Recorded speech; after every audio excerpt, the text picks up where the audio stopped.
네, 첫 번째 세션에서 여러분과 함께 얘기를 나누게 된 주협이라고 합니다. 반갑습니다. 네, 오랜만에 이렇게 오프라인에서 여러분들하고 모여서 얘기하게 돼서 기분이 매우 좋은 것 같고요. 오늘 제가 여러분들께 첫 번째로 공유할 내용은 이 희그의 영향을 받은 프로덕트 디자이너의 좋은 습관과 나쁜 습관에 대해서 같이 얘기를 나누려고 합니다. 네, 목차는 다음과 같은데요. 첫 번째는 디자이너 관점에서 바라본 희그의 주요 특징 3가지를 얘기를 해보고, 두 번째로는 희그를 좋아하고 또 활용하는 디자이너로서 저도 영향을 많이 받고 있는데요. 이를 통해서 생긴 좋은 습관과 또 나쁜 습관을 사례를 통해서 설명을 드리려고 합니다. 마지막으로는 이 디자이너들이 이 희그라는 것을 어떻게 바라봐야 할지에 대해서 저의 생각을 좀 공유하려고 합니다. 저는 에듀테크 기업 코드잇에서 프로덕트 디자이너로 일을 하고 있습니다. 이 코딩을 좀 공부하시는 분들이 이 배움의 즐거움을 좀 느낄 수 있도록 다양한 교육을 지원하는 프로덕트를 설계하고 있고요. 저는 앱 기반의 프로덕트를 만들고 있지는 않지만 이 희그에서 보여준 사용자 경험들을 종종 활용하고는 합니다. 저뿐만이 아니라 이제 저를 포함한 사실 많은 디자이너분들이 이 희그에 사실 영향을 많이 받고 각자의 프로덕트에 적용하면서 디자인을 많이 하고 있어요. 그래서 꼭 앱이 아니더라도 사람들에게 좀 유용하고 익숙한 패턴들은 많이 활용해서 설계를 하고 있습니다. 이 희그의 컴포넌트는 기본적으로 활용하기 용이하고 질이 매우 높아요. 하지만 습관적으로 적용하다 보면 사용성을 떨어뜨리는 경우도 분명히 존재합니다. 이 희그는 개발자들하고 디자이너 모두에게 유용한 가이드라인이 되는 종합 리소스죠. 그래서 저 같은 경우는 이 디자이너 관점에서 바라본 희그의 3가지 특징을 한번 공유를 해볼게요. 첫 번째는 일관성인데요. 이 희그는 이 사용자 경험의 일관성을 매우 중요하게 생각해요. 사용자가 특정 목적을 달성하기 위해서 희그에서 한번 설계된 모양들은 쉽게 바뀌지 않습니다. 이는 애플에서도 사용자의 어떤 익숙하고 편리해진 경험을 굉장히 중요한 가치로 여기는 거라고 볼 수 있어요.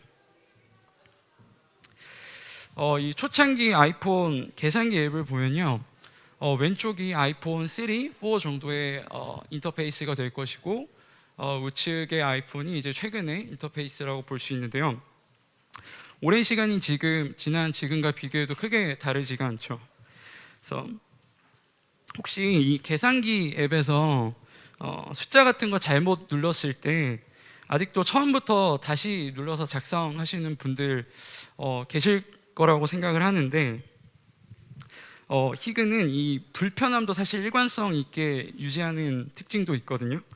그래서 사실 이 숫자 영역을 이렇게 스와이프하면 숫자를 하나씩 지울 수 있는 기능이 있음에도 불구하고 아직도 이 기능을 모르고 계시는 분들이 많아요.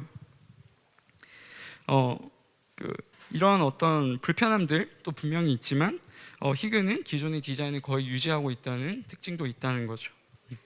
그래서 이 아이폰 계산기를 사람들한테 왜 자주 사용하냐고 물어보면 많은 분들이 그냥 원래 사용하던 거니까, 또는 익숙해서 딱히 불편함이 없다고 자주 얘기를 하곤 합니다. 제 주변의 디자이너들은 대부분 아이폰을 많이 사용해요. 그러다 보니까 저희가 매일 보고 사용하고 뭔가 익숙한 디자인은 각자가 디자인하는데 많은 영향을 미칠 수밖에 없는 것 같아요. 이 희그의 일관성이라는 것은 익숙함을 낳습니다. 익숙한 경험을 원하는 사람들이 또 많이 사용하고요. 그래서 이 희그의 패턴을 활용해서 디자인하면요, 사용자의 익숙한 경험을 쉽게 이끌어낼 수 있다는 장점이 있습니다. 하지만 이 희그는 또 익숙함과 또 일관성 사이에서 항상 새로운 시도도 계속 보여주고 있습니다. 이 대표적인 사례가 이 제스처인데요. 홈 버튼이 아마 없어져서 아쉬워하시는 분들도 좀 많을 것 같아요. 하지만 애플은 이제 앞으로 더 많은 기능들을 넣기 위해서 더 많은 공간이 필요해졌고, 이 제스처 기능을 개발해서 공간을 더 많이 하드웨어적으로 발전을 시켰습니다.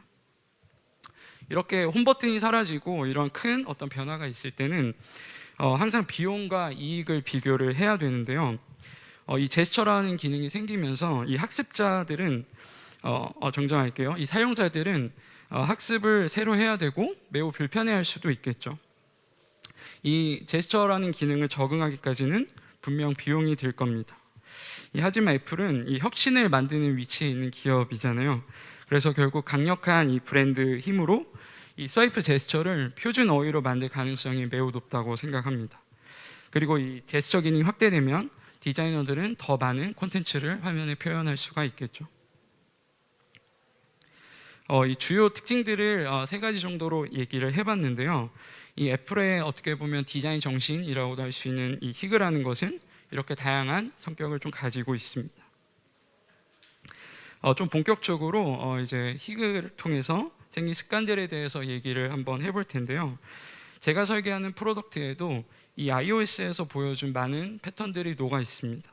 먼저 좋은 습관들부터 한번 얘기를 해볼게요. 이 첫 번째는 이 사용자가 기대한 대로 행동할 수 있게 해주는 능력입니다. 이 behaves as people expect라고 히그를 읽으시면 아마 자주 볼 수 있는 문장일 거예요. 이 뜻은 사용자가 말 그대로 기대한 대로 행동할 수 있게 하는 것이 이 히그의 근본적인 힘이라고 할 수 있습니다. 관련된 이제 컴포넌트를 가장 먼저 떠올려 보니까 이 런치 스크린이 기억이 나는 것 같아요. 히그는 이 피드백의 교과서라고 해도 과언이 저는 아니라고 생각하는데, 어떤 동작을 실행했을 때 그 과정이나 결과를 화면에 지속적으로 노출을 시켜줍니다. 사용자가 기대하는 것과 그에 맞는 피드백을 좀 제시하면서 다이나믹하게 표현하는 점은 또 어느 프로덕트에도 적용할 수 있기 때문에 더 매력적이라고 생각을 합니다. 이 두 번째 좋은 습관은 이 화면을 설계할 때 콘텐츠 영역을 명확하게 분리하는 습관을 가지는 겁니다. 이 히그의 내비게이션 바를 보면 정말 많은 프로덕트에 영향력을 끼쳤다고 생각해요. 이 우측 이미지를 보시면 이 라지 타이틀을 사용하는 가장 큰 이유 중 하나가 콘텐츠 영역을 명확하게 분리시키고 사용자에게 지속적으로 인지를 시킨다는 점이에요. 또 사용자가 이 콘텐츠를 다 보고 다시 위로 돌아왔을 때 이 현재 위치를 상기시켜주는 역할도 합니다. 이 좌측 이미지의 스탠다드 타이틀처럼 콘텐츠를 보는 중에도 길을 잃지 않게 도와주는 이런 배려는 예전부터 히그가 매우 잘 지켜오는 가이드라인입니다. 이 히그의 내비게이션은 표준이라고 해도 이 역시도 과언이 아닐 것 같아요. 그만큼 이제 정말 많은 앱 디자인에 적용이 되어 있습니다. 이 좌측 위에 큰 타이틀로 화면을 설명하거나 메시지를 전달하는 경우를 여러분도 많이 봤을 거예요. 저는 이 히그 내비게이션 바의 장점을 잘 활용한 사례라고 생각하고 있습니다. 이 세 번째 이제 좋은 습관은 이제 정보의 우선순위를 디자이너로서 잘 표현하는 습관인데요. 요 맥을 사용하시다 보면 아마 이 인터페이스를 많이 보셨을 것 같아요. 무언가 저장할 때 이 왼쪽 아래 어드밴스드 옵션이라는 기능이 하나 보일 텐데, 이게 우리에게 지금은 너무 익숙하지만 실제로는 애플에서 예전부터 잘 설계해온 컴포넌트 종류 중에 하나라고 할 수 있습니다. 이 컴포넌트의 명칭은 디스클로저 컴포넌트라고 하고요. 어떤 정보의 어떤 계층을 정하고 우선순위를 보여줄 때 자주 활용할 수 있는 컴포넌트입니다. 이렇게 이제 어드밴스드 옵션을 열면 추가적인 어떤 기능이나 정보가 제공이 되겠죠. 이렇게 정보의 계층을 잘 구분할 수 있게 구조를 만드는 것도 디자이너의 역량 중에 하나인데, 이 디스클로저 컴포넌트에서 보여준 방식을 적용하면 쉽게 보여줄 수가 있습니다. 이렇게 정말 익숙한 경험 중 하나가 또 파일을 저장하는 경험도 있죠. 잘 보이실지 모르겠지만 이 제목 우측에 보면 아래 방향으로 된 화살표가 있잖아요. 이 화살표의 이름은 디스클로저 컨트롤이라는 컴포넌트입니다. 이렇게 이 컴포넌트를 누르면 저장 위치를 설정할 때 더 자세하게 탐색할 수 있는 고급 기능을 단계별로 보여주고 있죠. 이것은 단순히 내용을 분리해 놓은 게 아니라요, 한 단계 높은 기능을 분리해서 제공을 하는 일관성을 지속해서 보여줍니다. 이런 습관들을 디자이너가 가지게 되면 보기에도 깔끔하고 아름다우면서 단계적으로 기능을 제공하는 훌륭한 경험을 설계할 수 있습니다. 좋은 습관 네 번째는요, 이제 정보가 흘러가는 이 방향을 구조적으로 또 시각적으로 잘 표현하는 습관입니다. 이 iOS에서 선보인 화면 분할, 이 스플릿 뷰는요, 많은 서비스에 영향을 미치고 있는데요. 이 스플릿 뷰 자체가 사람들에게 매우 좀 익숙해지면서 사람들은 이렇게 동시에 여러 정보를 보는 경험에 매우 익숙해져 있습니다. 이 메일 앱을 보시면 이 분할되는 좌측의 이 사이드바도 스플릿 뷰의 일종이라고 할 수 있어요. 이 좌측부터 정보의 계층이 점점 좀 작아지면서 우측 방향으로 흘러가는 특징이 있습니다. 이 화면은 저희 코드 프로덕트의 강의실 화면인데요. 이 학습 강의실을 보면 화면 분할 구조를 좀 적용해서 좌측부터 정보 계층 원리를 적용했습니다. 그래서 좌측에 있는 강의 노트로 내용을 숙지하고 우측으로 이동해서 바로 실습해서 적용하는 순서로 교육의 경험이 이루어지고 있는 것이죠. 저희도 메일앱과 마찬가지로 가장 좌측에 이제 내비게이션 형태를 제공을 하고 있는데요. 이 히그에서도 이 사이드바에 이 현재 사용자의 위치를 좀 확인할 수 있게끔 항상 고정 표현을 해주라고 강조를 많이 해요. 그래서 이 학습에 적용했을 때도 이 학습자가 지금 내가 어떤 교육 과정 속에서 공부를 하고 있는지 계속 인지시켜주는 역할을 하는 겁니다. 다섯 번째 이제 좋은 습관은요, 이제 사용자의 어떤 제스처까지 고려해서 디자인을 하는 거예요. 저는 요즘 이제 아이패드를 사용할 때 마우스를 점점 많이 사용을 하고 있는데요. 바로 이 포인팅 디바이스 덕분입니다. 이 포인팅 방식은 시각적 피드백을 효과적으로 전달을 하고요. 특히 이제 이 마우스 인터랙션은 웹에서 매우 익숙한 경험인데 이 포인팅 경험을 터치 스크린으로 옮겨오면서 기존의 어떤 터치할 때 경험도 유지하고 포인팅 인터랙션도 더 자연스럽게 설계를 한 점들을 확인할 수 있어요. 이런 환경들은 이제 역으로 웹 서비스가 아이패드에서 작동할 수 있게끔 굉장히 많은 가능성들을 열어줬습니다.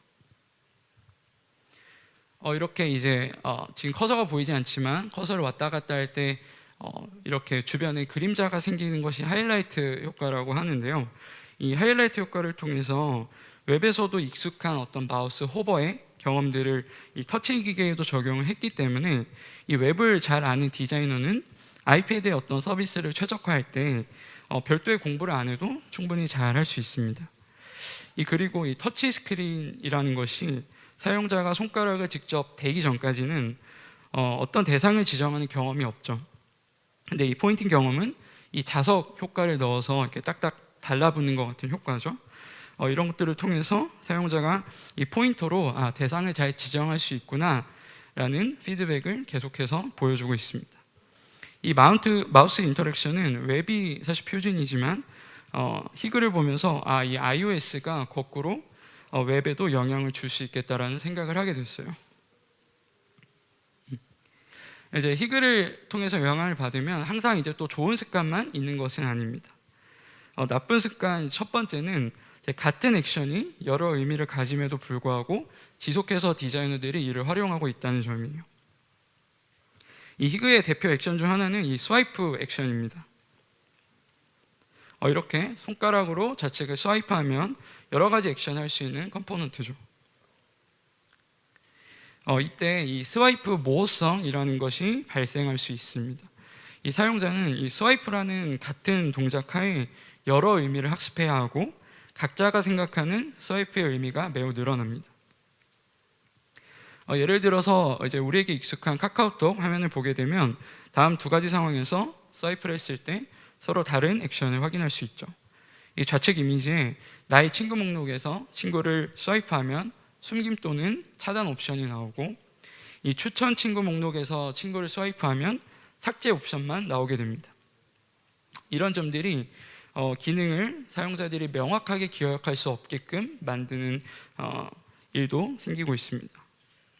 이 또 액션을 하기 위해서 스와이프할 때 내용이 좀 가려진다거나 메뉴를 보기 위해서 스와이프를 선택할 때 선택한 콘텐츠 정보를 인식할 수 없는 경우도 있습니다. 예를 들어서 이 카카오 맵을 보면 이 저장한 장소를 삭제하기 위해서 스와이프를 하게 됩니다. 이때 선택한 장소의 이름이 완전히 좀 가려져서 올바르게 선택을 했는지 확인하기가 어렵죠. 이런 이유들로 인해서 스와이프가 편하다고 우리에게 익숙하다고 해서 쉽게 사용하면 안 되는 이유이기도 합니다. 이 액션이 또 여러 의미를 가지는 경우는 이 플러스 아이콘도 있어요. 이 플러스 아이콘은 의미를 일관되게 이해하기가 좀 어렵습니다. 이 iOS는 플러스 아이콘을 잘 활용하는 패턴을 많이 보여주긴 하거든요. 근데 이를 잘못 이해하면 사용자에게 또 여러 의미를 줄 수 있고 혼란을 야기시킬 수도 있는 거죠. 이 새 항목을 추가한다는 이 의미의 플러스 아이콘이 해당 화면에 표시되는 어떤 콘텐츠 유형들과 적합하면 상관이 없겠지만 이렇게 우측 화면처럼 이 메인 콘텐츠의 플러스 아이콘이 메인 인터랙션으로 등장하는 경우에는 이 사용자에게 여러 의미를 줄 수 있어서 혼동을 야기할 수도 있습니다. 이 나쁜 습관 또 두 번째는 예뻐 보이기 위해서 작게 만드는 습관입니다. 이 캐러셀이라는 사실 구조가 있는데요. 이 캐러셀을 표시하는 방법 중 하나로 이 페이지 컨트롤이라는 컴포넌트가 매우 많이 쓰입니다. 이 많은 디자이너들에게 이 캐러셀을 시각적으로 표현해 달라고 하면 이 점 3개를 찍는 경우가 정말 많을 거예요. 그 이유 중 하나가 이 iOS의 영향이라고 생각을 하는데요. 이 화면에서 사실 내 위치를 표시해주는 이 방법에 디자이너들이 너무 익숙해져 버린 거예요. 그래서 이는 작은 문제가 있는데 이 콘텐츠에 대한 어떤 순차적인 접근만 허용하지 다음에 무엇이 올지 전혀 알 수가 없다는 점이죠. 사실 이 캐러셀을 표현하는 방식은 이 점 3개를 찍는 것 외에도 굉장히 많아요. 이 예시처럼 이 화면 끝에 살짝 노출을 하는 것도 캐러셀을 표현하는 방법 중에 하나고요. 또 좌측에 화살표를 클릭해서 이동하기도 하잖아요. 그런 것들도 캐러셀을 표현하는 방법 중에 하나입니다.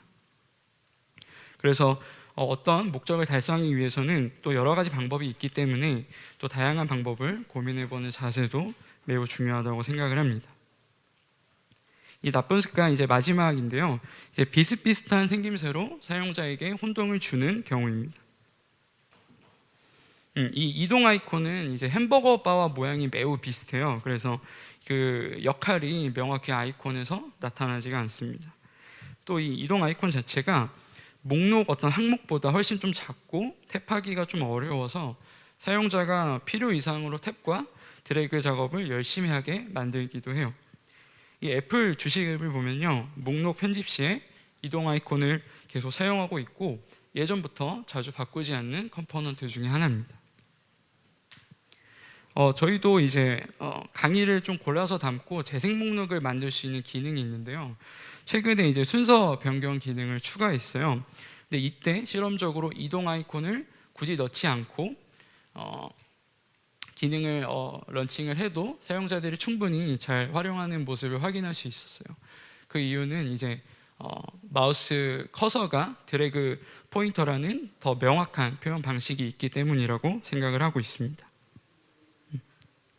자, 저희가 짧은 시간 동안 몇 가지 습관과 사례를 봤어요. 이 히그는 사용성을 높여주는 수준 높은 가이드라인이죠. 앞으로도 계속해서 일관성과 새로움을 번갈아 가면서 저희한테 좋은 지침을 알려줄 것이 분명해요. 중요한 건 이 받아들이고 활용하는 저희의 태도라고 생각을 합니다. 이 무조건적으로 또 히그를 지향하는 것도 위험하기 때문에 가이드라인은 말 그대로 가이드라인이라는 것을 좀 기억해야 될 것 같고 저희가 다루는 그 콘텐츠에 조금 더 집중해서 이 히그를 활용해서 더 나은 솔루션을 찾는 태도가 중요하다는 생각이 많이 듭니다. 네, 저는 여기까지입니다. 감사합니다.